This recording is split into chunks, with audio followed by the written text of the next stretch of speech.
मैं आज बहुत खुश था क्योंकि आज मेरी पहली सैलरी आई है। लेकिन मेरी ये खुशी ज्यादा देर तक नहीं रही। अपने छोटे से शहर से मैं यहाँ अपनी पढ़ाई पूरी करने आया था।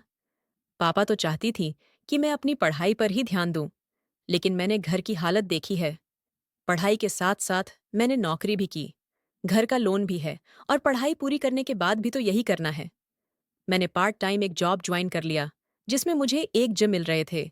पहले महीने की सैलरी लेके रक्षाबंधन मनाने मैं अपने घर के लिए रवाना हुआ।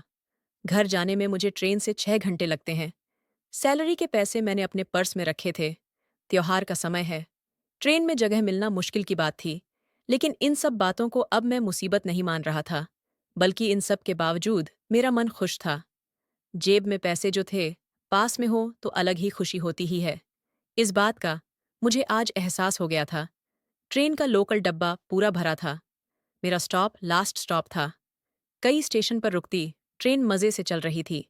प्लेटफार्म पर उतर उतर कर मैं भी मज़े लेते हुए, खाते पीते हुए अपनी यात्रा कर रहा था। थोड़ी देर बाद ट्रेन में कुछ जगह हुई और एक सीट मुझे बैठने को मिल गई। खिड़की के पास पास की सीट थी, तो बाहर की ठंडी गर्म हवा में मेरी आंख कब लग गई मुझे पता ही नहीं चला। करीब 2 घंटे के बाद शोर के कारण मेरी आंख खुल गई।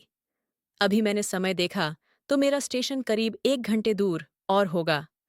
प्यास लगी, मैंने पानी की बोतल लेने के लिए अपने पैंट के पीछे वाली जेब में हाथ डालकर पर्स निकालना चाहा। मेरी तो जैसे जान ही निकल गई। मेरा पर्स मेरे पॉकेट में नहीं था। मैं एकदम से खड़ा हो गया और नीचे ऊपर अपनी सारी पॉकेट को चेक करने लगा। सीट के नीचे बैग में हर जगह देखा, लेकिन मेरा पर्स कहीं नहीं था। आस पड़ोस में खड़े और बैठे सबको पता भी चल गया था कि मेरा पर्स खो गया है। मैंने सबसे पूछा था, लेकिन सभी का जवाब ना में था। सोने के पहले जिस प्लेटफार्म पर भी ट्रेन रुकी थी, लगभग हर प्लेटफार्म पर मैं नीचे उतरा था। कुछ ना कुछ लेने वहां किसी ने मेरा पर चोरी कर लिया। कोई ट्रेन में भीड़ का फायदा उठाकर पर्स चोरी करके ले गया, और मुझे कोई अंदाजा नहीं था। कुछ घंटों पहले मैं बहुत खुश था, अब वह सारी खुशी मेरी चली गई। पर्स में पैसों के साथ साथ मेरी कुछ आईडी भी थी, जिसके जाने का भी मुझे दुख था। मेरी पहली कमाई, जिससे मेरा त्योहार अच्छा होता।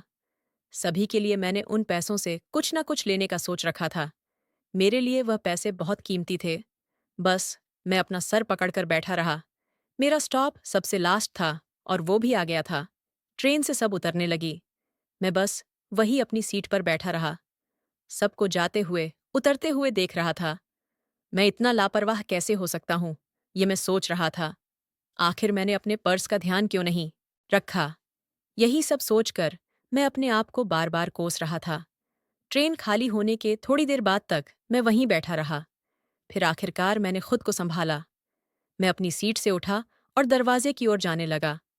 आंखें मेरी अब भी यहाँ वहाँ मेरे पर्स को ही खोज रही थीं। सोच रहा था कि क्या पता यहीं कहीं पड़ा होगा मेरा पर्स। इसीलिए मैं सब सीट के नीचे एक बार फिर देखते हुए जा रहा था कि मेरी नज़र एक पॉलीथिन पर पड़ी, जो सीट के नीचे थी। उसको उठाकर मैंने खोल कर देखा। उसमें एक हैंडबैग निकला, वजन से थोड़ा भारी था। खोलकर मैंने जल्दी से देखा। मेरी आंखें चमक उठीं। उसमें पैसे थे। मैंने फटाफट वह बैग को वापस बंद किया, और उस बैग को मैंने अपने बड़े बैग में डाल दिया। मैंने उसे ठीक से देखा भी नहीं कि उसमें कितने पैसे हैं। मैंने सिर्फ यही सोचा कि जल्दी से यहाँ से निकलूं। क्या पता, जिसका बैग छूट गया है, कहीं वह वापस ना आ जाए। मैंने मन में यही सोचा कि शायद ये मेरे लिए ही छूटा है। भगवान चाहता है कि यह मुझे मिले। इसमें इतना पैसा है कि मेरी और मेरी घर वालों की कुछ समस्या तो हल हो ही सकती है। अब मेरी खुशी का कोई ठिकाना नहीं रहा। मैं अब पहले से भी ज्यादा खुश था। बस मैं जल्दी से प्लेटफार्म से निकला और ऑटो करके अपने घर पहुंच गया। घर आकर पहले मैं सबसे मिला, फिर कुछ समय सबके साथ बात की। फिर अकेले में जाकर मैंने अपना बैग खोला, और उसमें से वह बैग निकला जो मुझे ट्रेन में मिला था। मैंने उसमें रखे पैसे निकाले। करीब लाख उस बैग में थे। उसके अलावा एक पर्स भी था। मैंने पर्स खोलकर देखना चाहा, लेकिन इतने में ही कोई बाहर से आवाज लगाने लगा, जिस कारण मैंने फिर उस बैग को बंद कर दिया। रक्षाबंधन पर मैंने अपनी बहनों को अच्छा सा गिफ्ट दिया। साथ ही मैंने यह भी सोच लिया था कि उन पैसों का मैं क्या करने वाला हूँ। इस बारे में मैंने घर पर कुछ नहीं कहा, सिर्फ मन ही मन मैंने प्लान कर लिया था। पापा के एक लोन की किस्त बाकी थी। मैंने उसमें से उन्हें बिना बताए 10 लाख रुपए की किस्त भर दी। बाकी के पैसे को भी मैं ऐसे ही इस्तेमाल करने वाला था। मैं बस 3 दिन की छुट्टी पर आया था। वापस जॉब और पढ़ाई के लिए लौटने का समय हो गया था। मैं वापस ट्रेन में बैठ गया, इस बार मेरे बैग के साथ। उसमें वह छोटा बैग भी था जिसमें करीब 1,06,000 रुपये थे। एक बार मेरा पर्स चोरी होने के बाद अब मैं ज्यादा सतर्क हो गया हूँ। मुझे नहीं लगता कि अब मैं ऐसी गलती दोबारा करूंगा। मैंने अपना हाथ बैग से हटाया ही नहीं। प्लेटफार्म पर नीचे उतरते हुए भी मैं बैग को अपने हाथ में पकड़कर ही रखा था। करीब आधा सफर हो गया था। एक प्लेटफार्म पर गाड़ी रुकी। मैंने एक लड़के को, जो चाय बेच रहा था, बुलाया और बोला कि एक चाय दे। लड़की ने मुझे चाय भर कर दी और जैसे ही उसने मेरी तरफ देखा, वो बिना पैसे लिए बिना कुछ बोले भागा। मैंने उसे आवाज लगाई कि भाई छोटू कहाँ जा रहा है, अपने पैसे तो लेकर जा। पर वह भागा ही जा रहा था। कुछ मिनट बाद वह दिखाई देना बंद हो गया। शायद प्लेटफार्म के बाहर किसी दुकान में गया था। ट्रेन का समय हुआ। हॉर्न बजा। धीरे धीरे गाड़ी प्लेटफार्म से निकलने लगी। तभी वह लड़का फिर से दौड़ता हुआ मेरी खिड़की पर आया। बोला, भाई, अपना पर्स। उसने मेरे हाथ में मेरा पर्स दिया। वो वहीं रुक गया और ट्रेन ने धीरे धीरे स्पीड पकड़ ली। उसके चेहरे पर जो मुस्कान और संतोष था, वह मेरे कलेजे तक पहुंच गया। मैंने अपना पर्स देखा। उसमें सब वैसा ही था।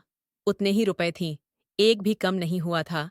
उस लड़के से कुछ पूछने और कहने का समय ही नहीं मिला।